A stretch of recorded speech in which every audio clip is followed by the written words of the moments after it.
ನಮಗೆ ನಿನ್ನೆ ಸುದ್ದಿ ತಿಳಿದ ತಕ್ಷಣವೇ ನೇರವಾಗಿ ಬಳ್ಳಾರಿಯಿಂದ ಬಂದು ಇಲ್ಲಿ ಆ ತಾಯಿಯವ್ರನ್ನ ದರ್ಶನವನ್ನು ಕೂಡ ಪಡ್ಕೊಂಡಿದ್ದು.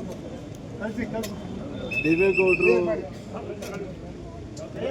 ಭಾಳಷ್ಟು ಒಂದು ದೊಡ್ಡ ಮಟ್ಟಕ್ಕೆ ಪ್ರಧಾನಮಂತ್ರಿಗಳಾಗಿ ಕೂಡ ಅವ್ರ ಹುದ್ದೆಯನ್ನು ಕೂಡ ಅಲಂಕರಣೆಯನ್ನು ಮಾಡಿ ಪ್ರಧಾನಮಂತ್ರಿಯಾಗಿ ಕೆಲಸ ಮಾಡಿದ್ದಾರೆ.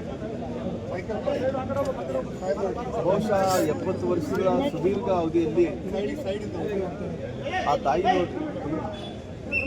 ತಾಯಿಯ 6 ಮಕ್ಕಳು, 4 ಮಂದಿ ಗಂಡು ಮಕ್ಕಳು, 2 ಹೆಣ್ಣು ಮಕ್ಕಳನ್ನು ಆ ಕುಟುಂಬದಲ್ಲಿ ಇಟ್ಕೊಂಡು ದೇವೇಗೌಡರು ಸಾಹೇಬರು ಒಂದು ಕಡೆ ರಾಜಕಾರಣ ಮಾಡ್ತಾ ಇದ್ರು ಕೂಡ ಆ ಮಕ್ಕಳನ್ನು ಯಾವ ರೀತಿ ಒಬ್ಬ ಯೂನಿವರ್ಸಿಟಿಯಲ್ಲಿ ಮಕ್ಕಳನ್ನು ಓದಿಸ್ತಾರೋ ಆ ರೀತಿ ಮಕ್ಕಳನ್ನು ಒಂದು ಯೂನಿವರ್ಸಿಟಿ ಥರ ಆ ತಾಯಿ ಕಾಪಾಡಿಕೊಂಡು ಬಂದಿದ್ದು.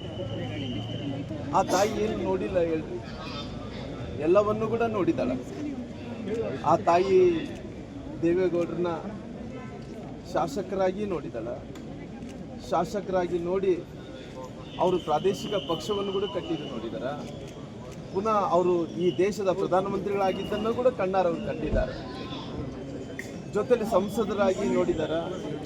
ಸಂಸದರಾಗಿ ನೋಡಿ ಜೊತೆಲಿ ಅವರು ಎಲ್ಲ ರಾಜಕಾರಣದಲ್ಲಿ ಏರುಪೇರದಲ್ಲಿ ಕೂಡ ಮುಖ್ಯಮಂತ್ರಿಗಳಾಗಿ ಕೂಡ ಅವರು ತಾಯಿ ನೋಡಿದ್ದಾರೆ. ತಾಯಿ ಶಾಸಕರಾಗಿ ನೋಡಿದಾರ, ಮುಖ್ಯಮಂತ್ರಿ ಆಗಿ ನೋಡಿದಾರ, ಸಂಸದರಾಗಿ ನೋಡಿದಾರ, ಪ್ರಧಾನಮಂತ್ರಿಗಳಾಗಿ ನೋಡಿದಾರ. ನಂತರ ಅವರ ಮಕ್ಕಳನ್ನು ಕುಮಾರಸ್ವಾಮಿ ಅವರು ಮುಖ್ಯಮಂತ್ರಿಯಾಗಿ ಕೂಡ ಅವರು ನೋಡಿದ್ದಾರೆ.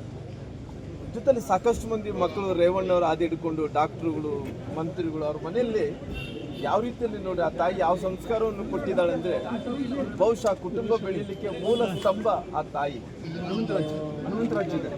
ಬಹುಶಃ ಎಷ್ಟೇ ಕಷ್ಟಗಳು ಆ ತಾಯಿ ಬಂದಂಥ ಟೈಮಲ್ಲಿ ಕೂಡ ಕಷ್ಟಗಳು, ಸುಖಗಳು, ರಾಜಕಾರಣದಲ್ಲಿ ಸೋಲು ಗೆಲುವು ಎಲ್ಲವನ್ನೂ ನೋಡ್ಕೊಂಡು ಬಂದಾಳೆ. ಯಾವುದು